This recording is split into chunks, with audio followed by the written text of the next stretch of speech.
எல்லாரும் எனக்காக ஒரு 5 செகண்ட் கண்ண மூடி நம்ம அன்பு தங்கை ஆர்த்திக்காக மௌன அஞ்சலி செலுத்துங்க.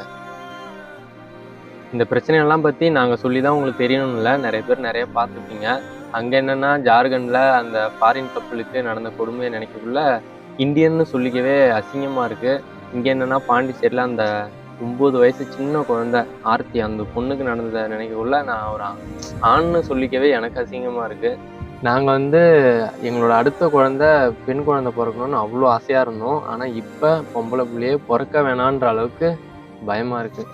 ஃபைனலா ஒரு விஷயத்த மட்டும் நான் அடிச்சு ஆணித்தரமா சொல்றேன். என்னோட மகன நான் ஒரு ஒழுக்கமான நல்ல மகனா வளர்ப்பேன். அதே மாரி நீங்களும் உங்களோட மகன ஒழுக்கமான ஒரு நல்ல பையனா வளர்த்து இந்த சொசைட்டில சர்வே பண்ண விடுங்க. இப்ப இந்த பிரச்சனைகள் நடந்தாலும் எதிர்காலத்துல நம்ம எடுக்கிற இந்த சின்ன சின்ன ஸ்டெப்னால கூட குற்றங்கள் குறையலாம்.